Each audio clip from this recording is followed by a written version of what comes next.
Pakistani, Indian এবং বাহিরের কান্ট্রির কিছু দোকানপাটও বসেছে এই মেলায়। A to Z সবকিছু খুবই ইউনিক ছিল। হ্যালো এভরিওয়ান, আসসালামু আলাইকুম। আশা করি তোমরা অনেক ভালো আছো। একটা ভিডিওতে আমি দেখেছি মেলা হচ্ছে, তাই আমি মোহনকে শেয়ার করেছি। যাওয়ার জন্য শেয়ার করিনি, জাস্ট এমনিতে মোহনকে দেখানোর জন্য শেয়ার করেছি। বাট মোহন তো আমাকে সিরিয়াসলি নিয়ে গিয়েছে। মোহন অফিস থেকে একটু তাড়াতাড়ি চলে এসে বলল, চলো আমরা মেলায় যাব। ফার্স্টে আমি একটু ঢং করেছিলাম যে না, যাব না, আমার ইচ্ছে করতেছে না যেতে। বাট আমার হাজবেন্ড তো আমার ঢং অবশ্যই বুঝে যায় সব সময়। তো আমি হাসতে হাসতে গিয়ে তাড়াতাড়ি রেডি হয়ে গিয়েছি, লিয়ানাকেও রেডি করে দিয়েছি। ঘুরতে যাওয়া, বাহিরে যাওয়ার কথা শুনলে আমি আর লিয়ানা অনেক বেশি খুশি হই। মোহন সবসময় অফিস থেকে এসে আমাদের ঘুরতে নিয়ে যায়। সো এই তো আমরা কথা বলতে বলতে দুষ্টামি করতে করতে মেলার কাছাকাছি চলে এসেছি। আমি তো অনেক বেশি এক্সাইটেড, কজ আমার মেলাতে ঘুরতে অনেক বেশি ভালো লাগে আর মেলাতে ইউনিক জিনিসগুলো কেনাকাটা করতে অনেক বেশি ভালো লাগে। কিছুদিন আগে আমি অনেক বেশি শপিং করেছি নিজের জন্য ঘুরতে যাব বলে।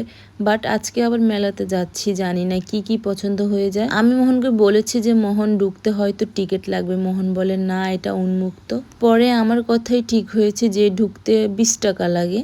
টিকিট কাটা শেষ, আমরা ভিতরে চলে যাচ্ছি। আমি তো ঢুকে একদম অবাক হয়ে গিয়েছি যে এত সুন্দর মেলা। ফার্স্টে ঢুকে এত এত পিঠার দোকান দেখে আমার কাছে অনেক ভালো লেগেছে, কজ আমার কাছে অনেক বেশি ভালো লাগে পিঠা বানাতে এবং খেতে।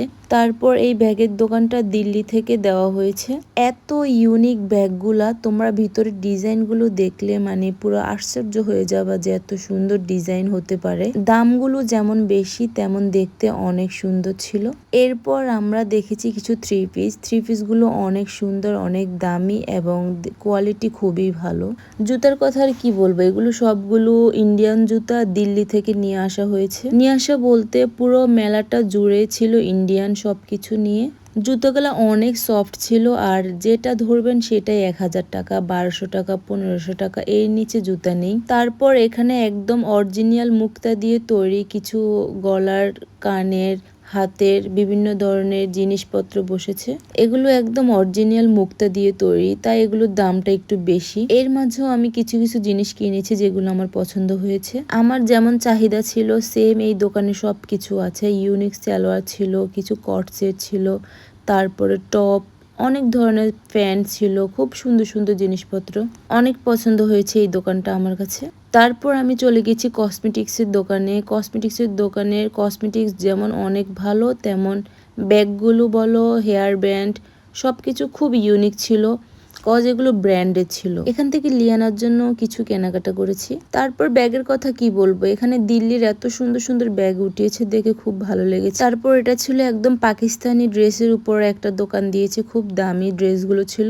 কাছের জিনিসপত্র দেখতে যেমন সুন্দর, কেনাকাটা করতে খুবই ভালো লাগে। তাই আমি এখান থেকে অনেক কিউট একটা বাটি কিনেছি, এটা ঢাকনা সহ। আমার কাছে অনেক বেশি ভালো লেগেছে। এই দোকানের জিনিসগুলো খুব ভালো লেগেছে, এগুলো সব নিজেরা তৈরি করে ওনারা। এরপর আমরা কিছু নাস্তা করেছি, কজ অনেকক্ষণ হয়ে গিয়েছে আমরা এসেছি।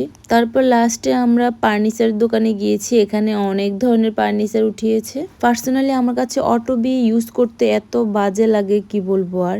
এমনিতে দেখতে ডিজাইনগুলো অনেক সুন্দর ছিল।